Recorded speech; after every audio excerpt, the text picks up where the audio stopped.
つまりお前らの言う階級社会を壊してやろうというのだ。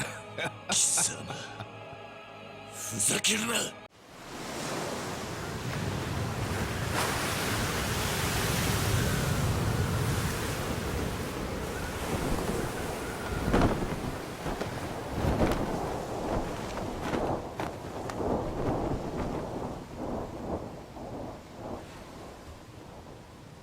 そろそろ土佐へな。ああ、土佐言うても広いで。竹ちゃんどこにおるんや。はじめちゃん、当てはあるんか。きっとあいつはあの場所で待っている。俺たちの運命の歯車が狂ったあの場所で。見えてきたな。あれが土佐か。なんだあれは。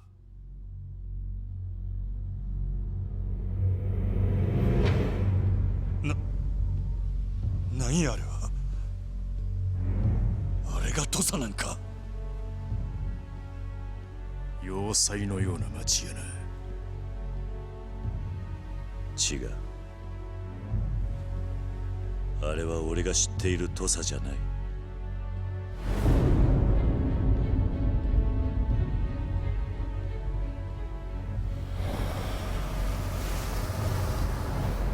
土佐に一体何があったんだ。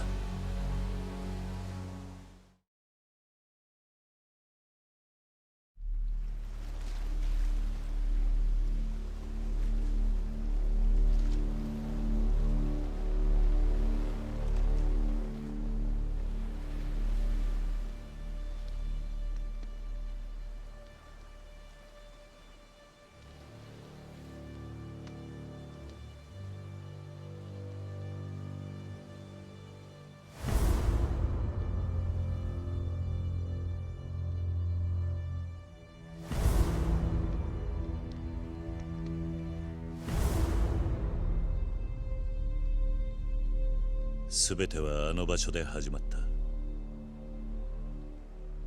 俺は東洋のおやっさんを失い、逃げるように土佐を出た。そして1年、まだここに戻ってきたっちゅうわけか。運命っちゅうやつやな。きっと竹地は高知城で待っている。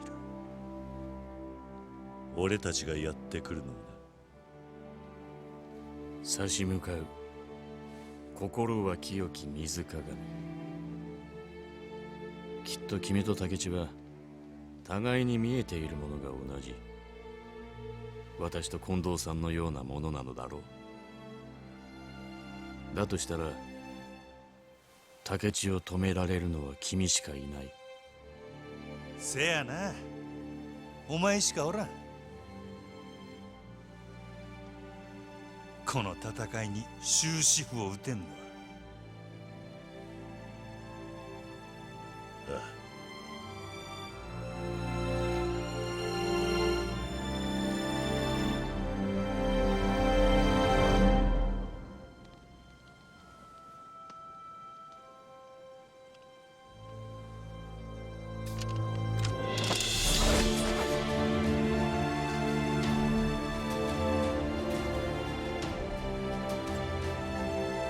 行くぞ。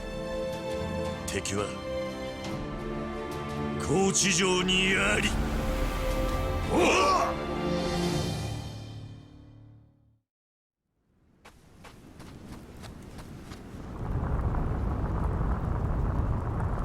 やっと来たか。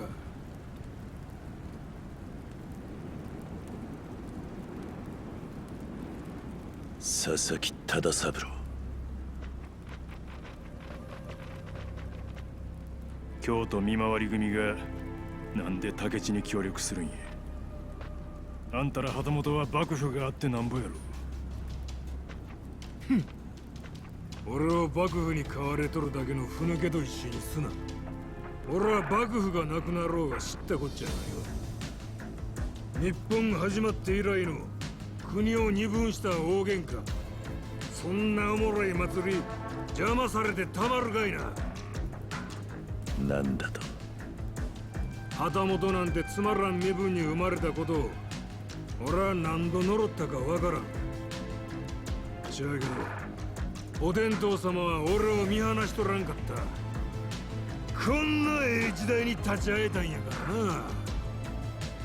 戦争を始めるためだけに竹地に着いたと、そういうことか。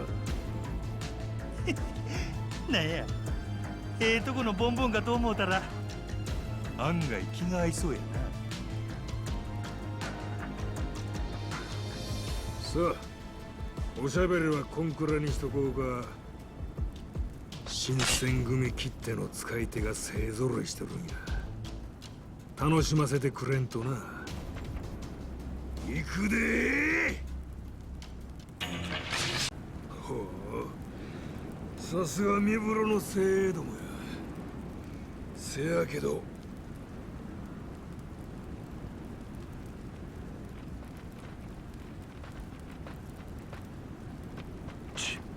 大した戦力だ。ここは俺がやる。お前らは先に行け。新八、なんや新八ちゃん、ええとこ持ってく気かいな。冗談言うてる場合やない。宗次、土方藩、お前らは斎藤を守ったれ。えら。相変わらず硬いな。ま、しゃあない、譲ったるわ。京都見回り組ごときに遅れを取るなよ。長倉、斎藤、お前にはお前にしかできんことがある。頼んだで。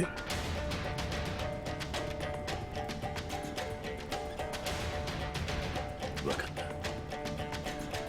行くぞ。死ぬなよ、長倉。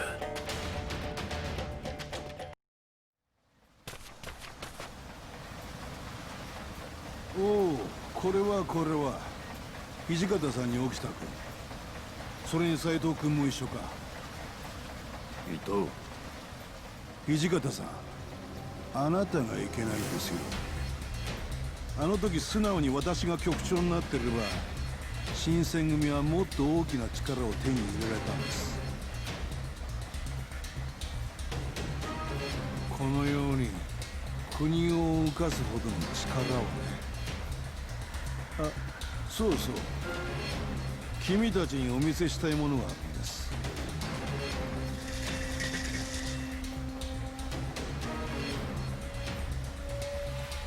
これが私の組織、御領英治たちです。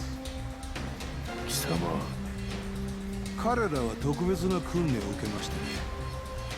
おかげさまで新選組大使の頃より格段に強くなってます。では始めましょうか。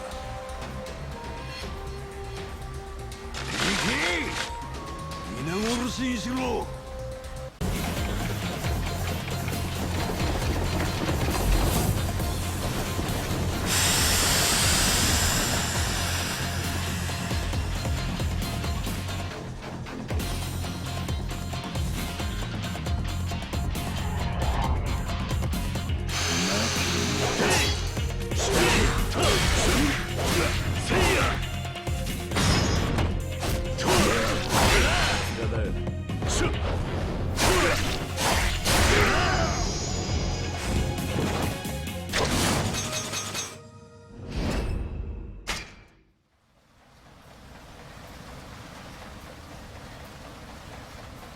さすがですね。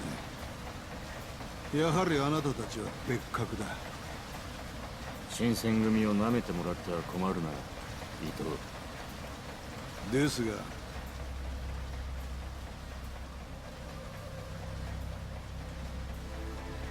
なんだと。言ったでしょ。あの頃より格段に強くなったと。斉藤君、ここは俺に任せろ。土方さん、城までもうすぐだ。ここでいつまでも足止めされるわけにはいかないだろう。竹地を止められるのは君しかいないんだ。分かったらさっさと行くんだ。土方さん、すまない。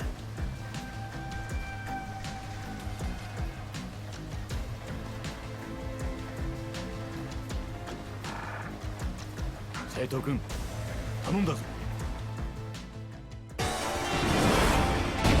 バカ。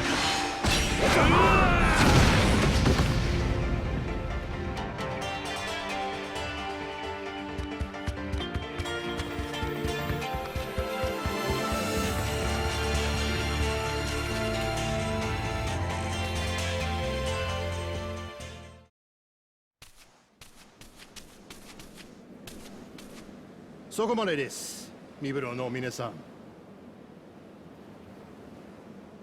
お前は申し送りました。私、英国で貿易商を営んでおります。トマス・グラバーと申します。トーマス・グラバーだと。じゃあお前が武士と組んで薩長へ武器を流していた武器商人なのか。ほう、よくご存知で。竹地先生にはひいきにしていただいております。いや、坂本龍馬先生でしたかな。さて、こうして皆様の前へ伺ったのは、竹地先生のお仕事を円滑に進めるため、私も一肌脱ごうかと思いまして。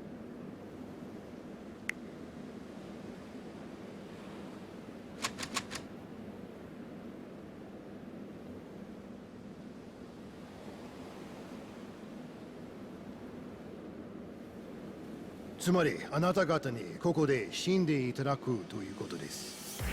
我が国 G マンの最新兵器でね。未だに鉄の棒を振り回してる野蛮なあなた方にはもったいないくらいですが。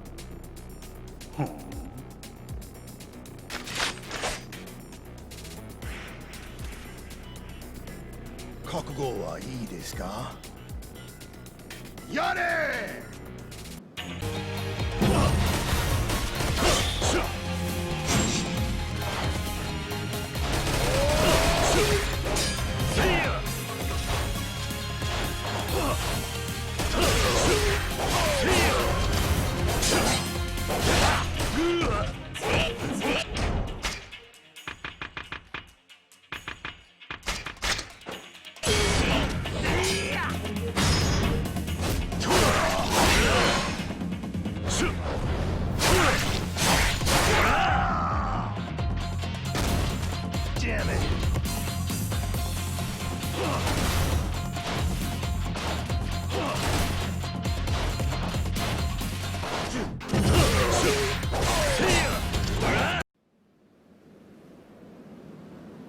バカな。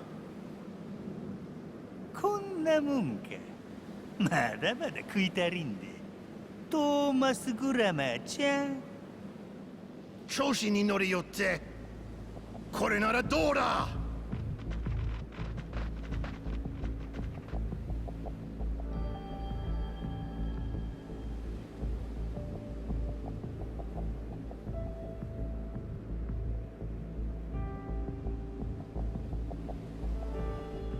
これは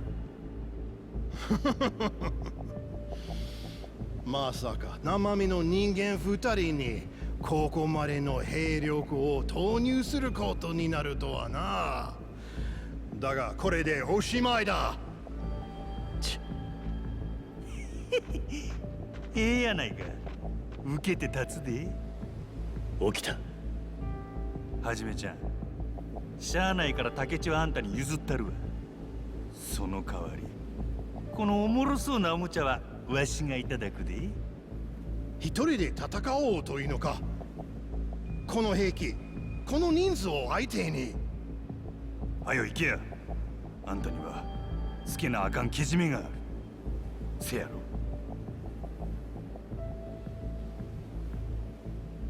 兄さん、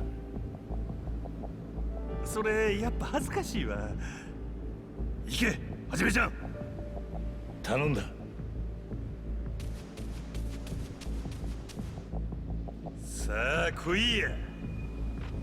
今宵の菊一文字はよう切れるで。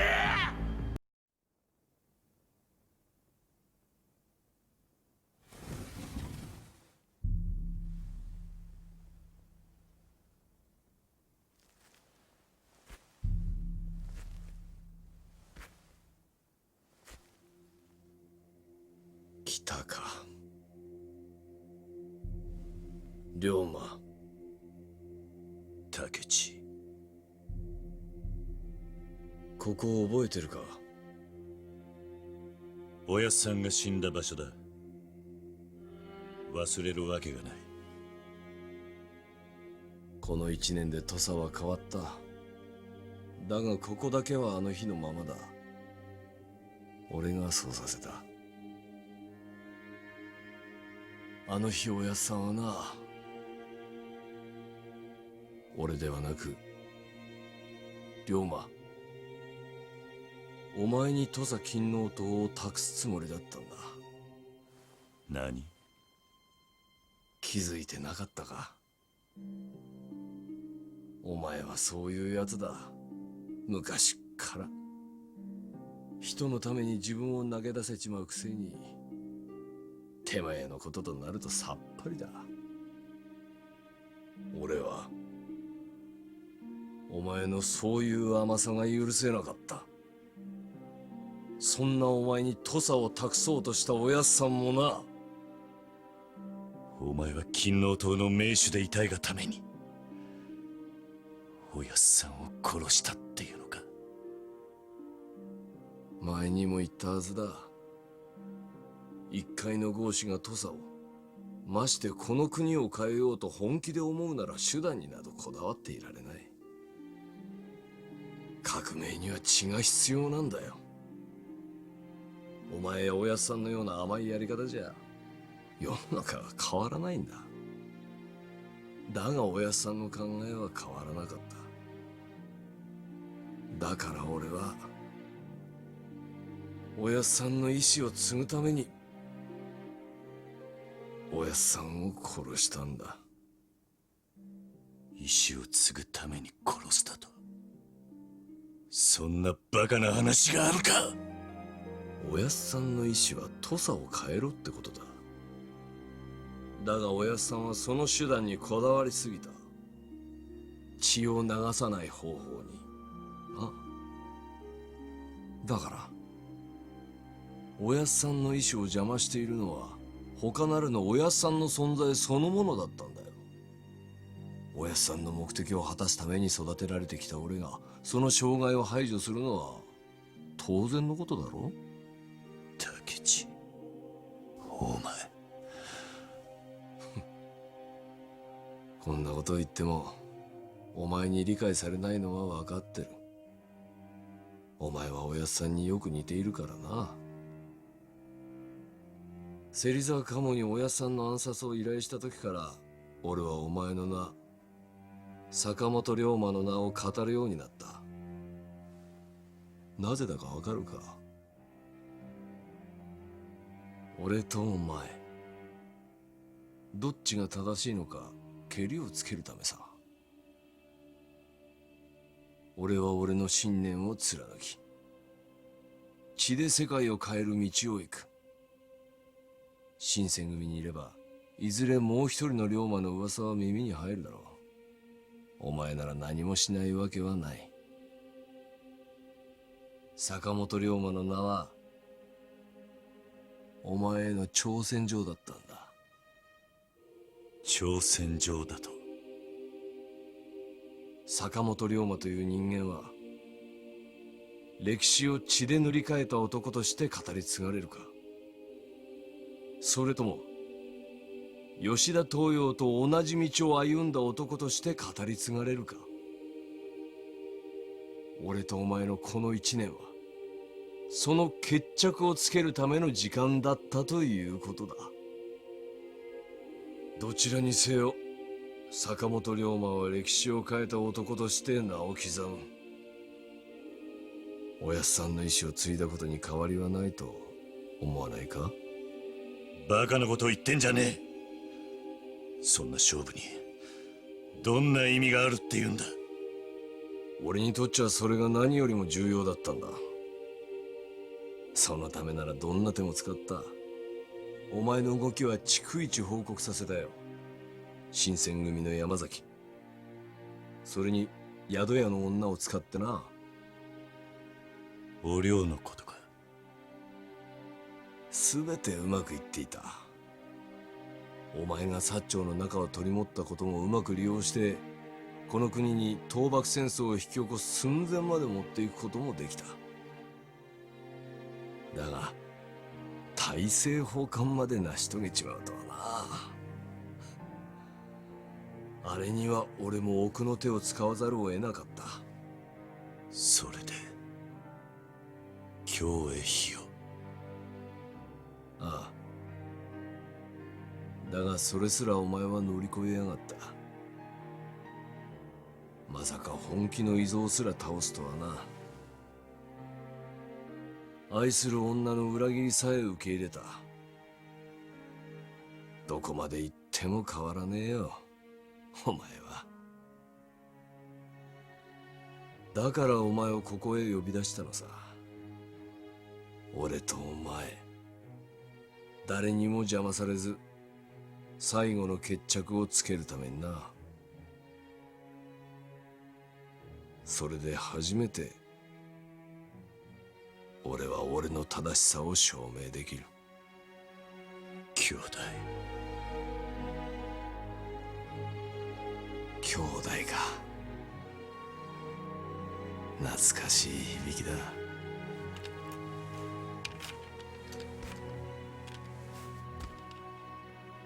その言葉を聞くと心の底から熱いものがこみ上げてくる。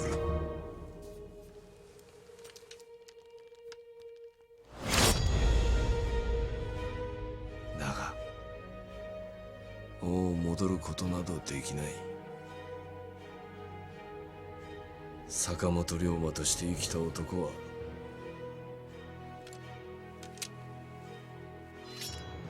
二人いらない。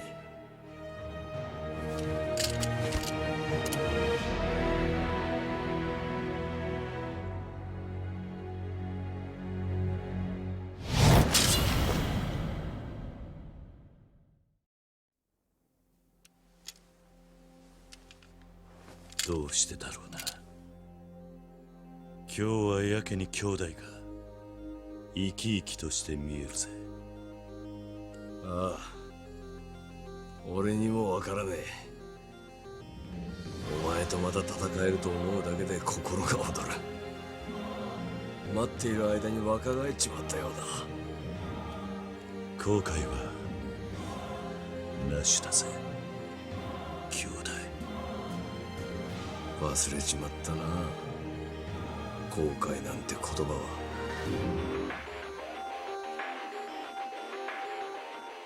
来い。龍馬、行くぞ竹地。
つけるぞ、龍馬。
せや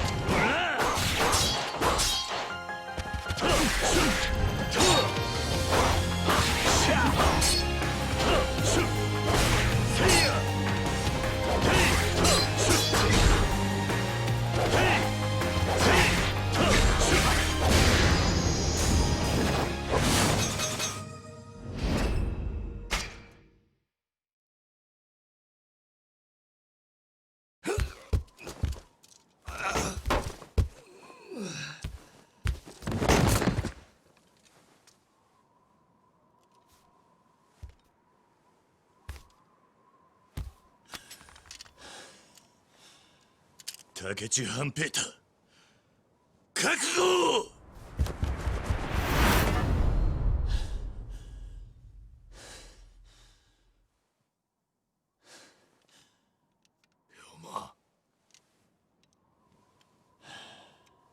ダメだ。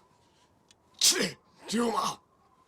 俺を切って坂本龍馬という名を取り戻すんだ。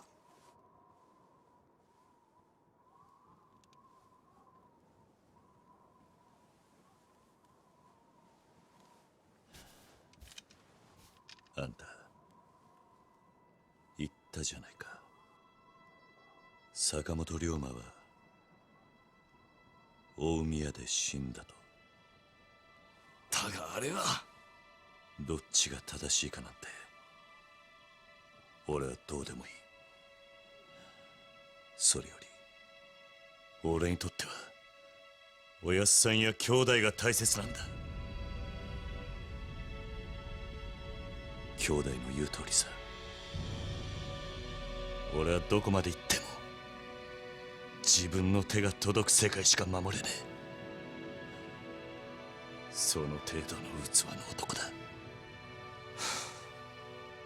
その言葉を聞いてよく分かった。むしろ俺の方が時代を変えられるような器じゃないってことだな。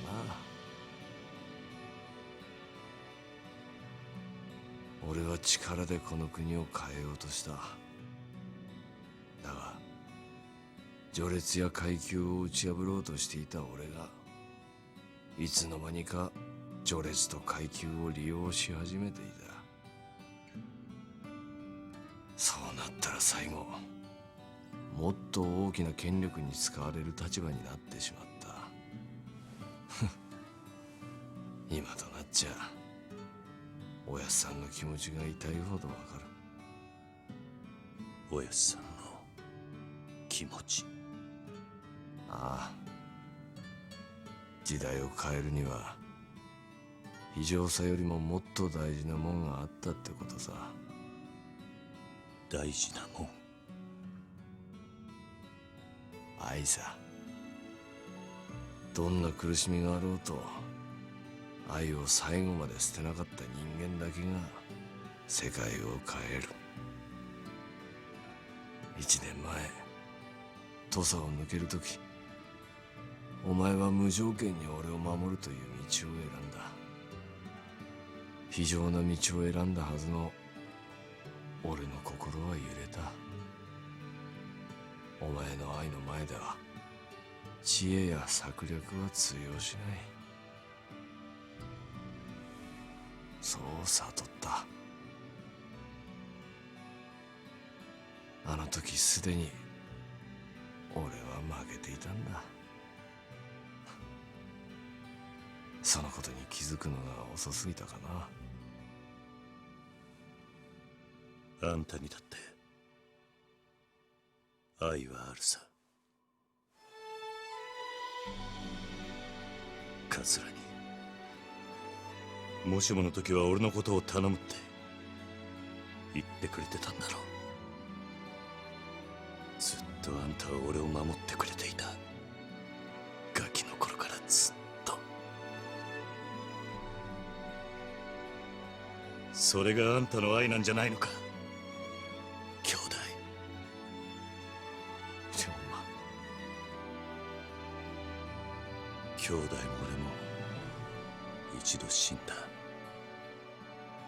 竹地半平太は土佐で、坂本龍馬は大宮で死んだんだ。一度死んだ人間同士、もうこれ以上血を流す必要はねえ。憎しみ合う必要もないんだ。だから俺は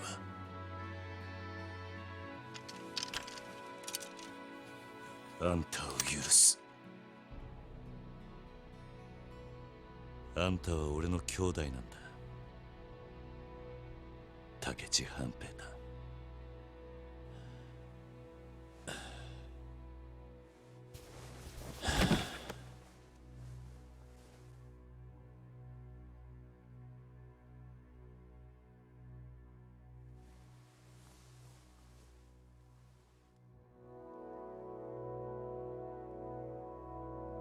夜が明けるな。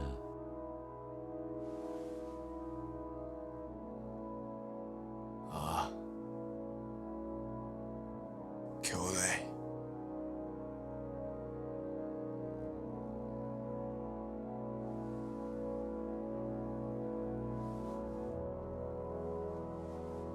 さあ、行くとするか。てめえのケツくらいてめえで吹かなきゃ死んだおやっさんに顔向けできねえからな。何をする気だ？土佐をぶっ壊すんだよ。この巨大な武器と化した土佐を山内陽道の手に渡す前にな。どういうことなんだ？俺はお前が新選組に入った頃から陽道に使われるようになっていた。あの男は俺や幕府の勝麟太郎を使い、イギリスから武器や兵器弾薬を仕入れさせてたんだ。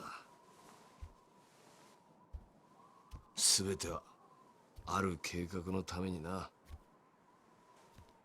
この国に大戦争を起こすためか？いや違うんだ。山内陽道はこの国を龍馬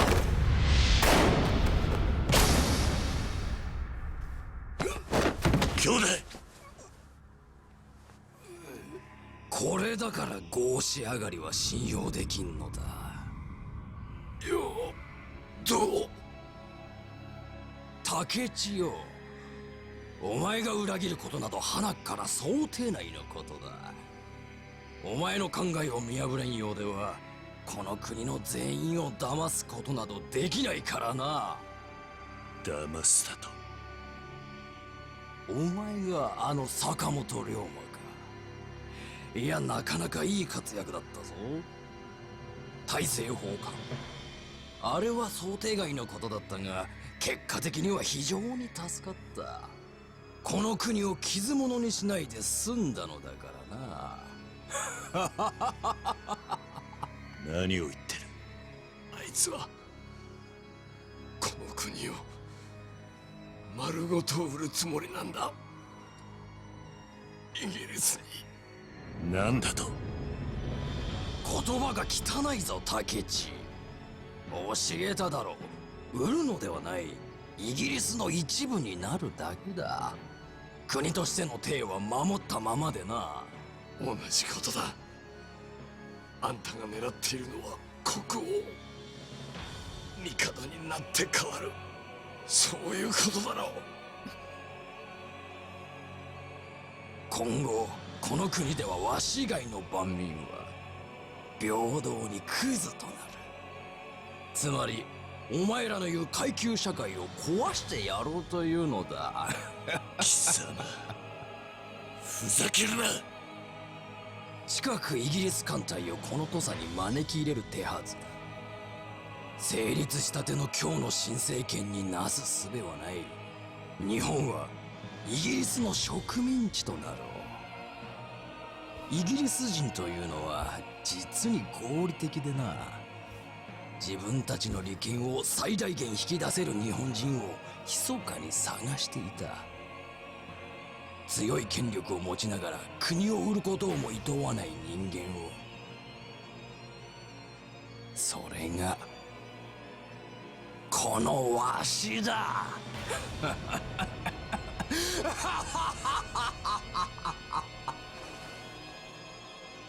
どうした？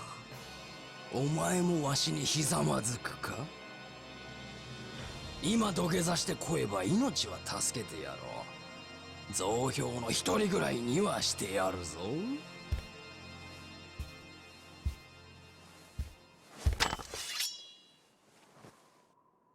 嫌か。ならばこのわし自ら死を与えてやろう。おい、何してるんだ龍馬。やめろ。龍馬。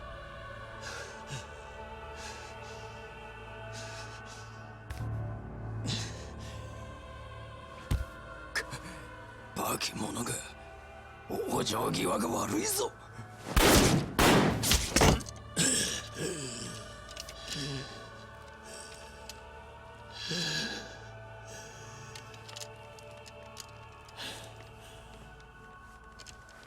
よく目に焼き付けとけ。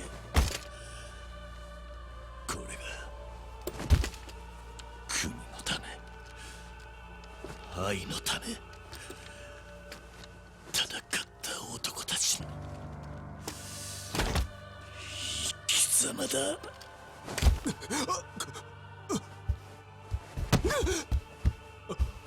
誰だ貴様。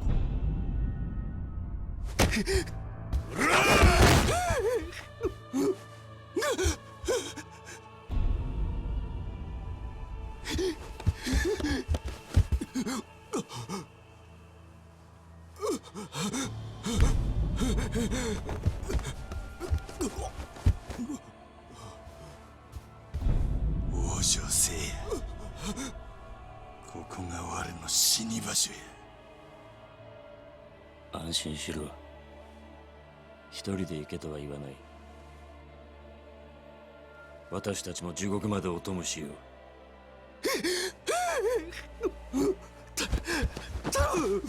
助けてくれ。君にはこの土佐、いや四国全土与えよう。だから見逃してくれ。龍馬、わしの話はよく聞くんだ。坂本龍馬。誰だそれは。そんな名前の男知らねえな。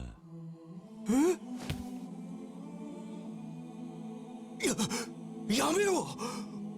わしを殺せばこの国はどうなる。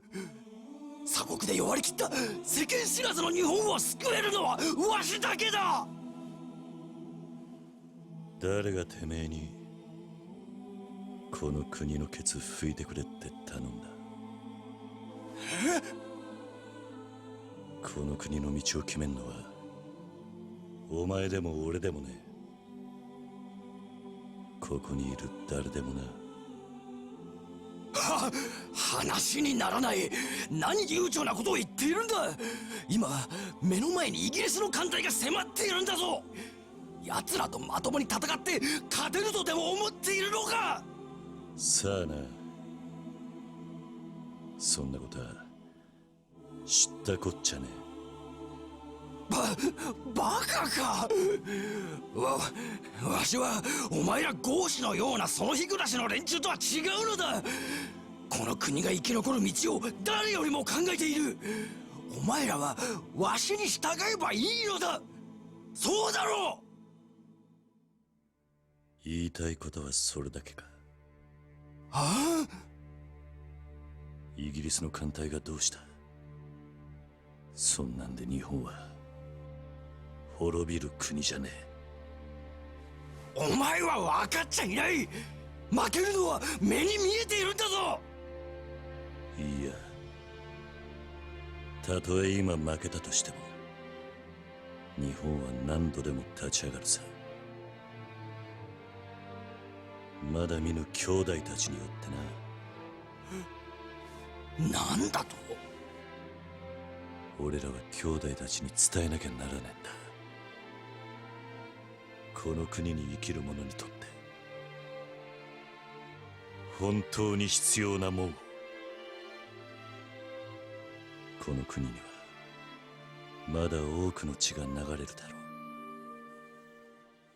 しかし土佐を出て兄弟生き初めて分かった。近藤や桂に最後、それに武智の兄弟、皆流れた血の先に何があるのかを知っている。何を言っている。人間ってのは間違う。間違ってばかりだ。でもな、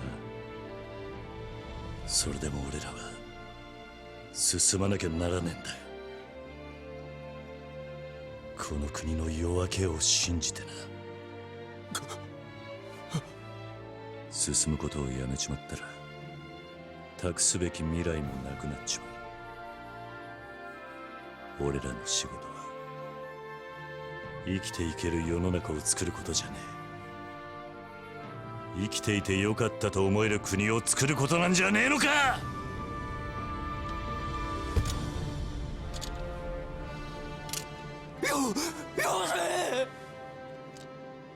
この国の未来は今はまだ顔も見たこともねえ、声を聞いたこともねえ兄弟たちがきっと作ってくれる。一緒にあの世で日本の夜明けを見ようじゃねえか、陽動さん。やめるんだ、やめるんだ、龍馬。日本の兄弟たちよ、また会いたじゃ。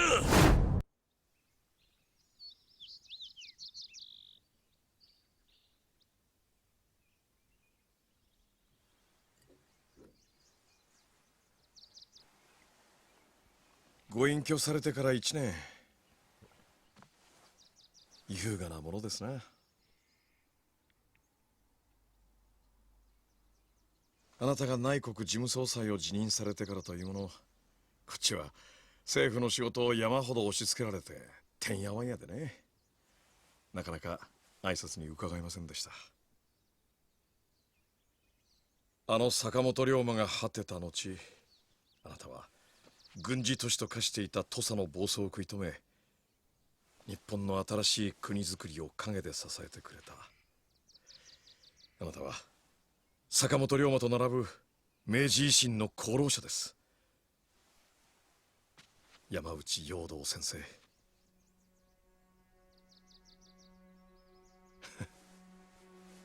そうでした。もうその名を語る必要もないんでしたよね。私も新堀に桂木戸と名前をコロコロ変えてきましたけど、あなたほど他人の人生を生きた人はいないでしょう。名を変え立場を変え、いくら他人の人生を生きようと酒の趣味だけは変わらないもんなんですね、竹地さん。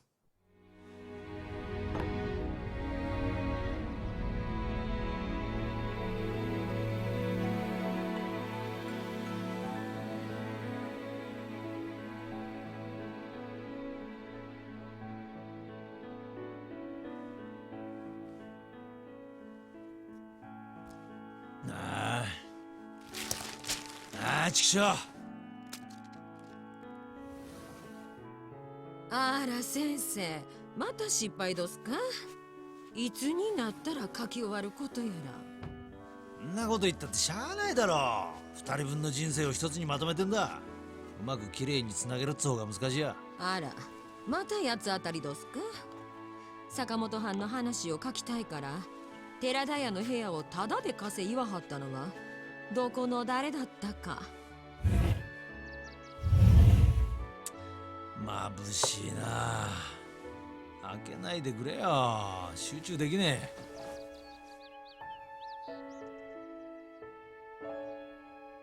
綺麗な日本晴れやね。今頃阿蘇も晴れとるんやろか。ああ、そういや言ってんだっけか、あいつらが。ええ、結婚できひん代わりに思い出だけは作りに行こうってな。きっとあの二人にはこの空が誰よりも綺麗に見えるんやろね。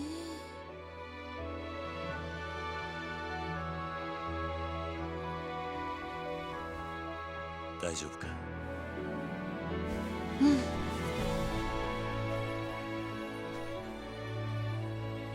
綺麗やね。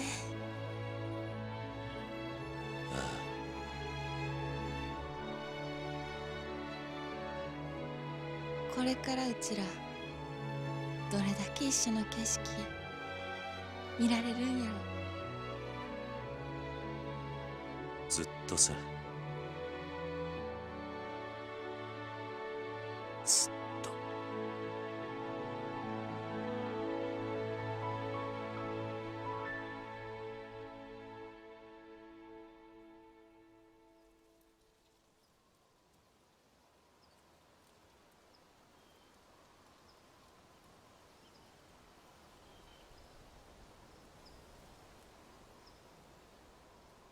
なあ、お前。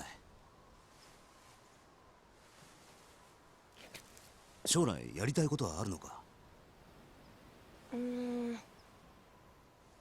お父さんのやってる仕事とかかな。本当にそれがお前のやりたいことなのか？わかんない。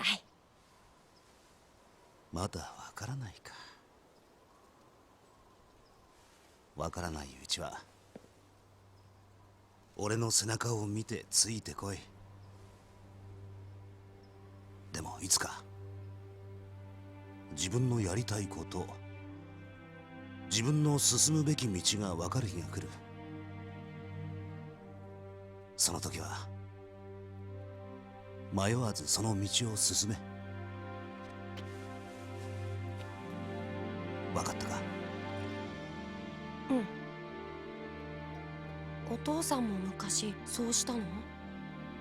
ああ、お父さんだけじゃない。この国の人間はみんなあの人の背中に導かれて強く生きてきたんだからな。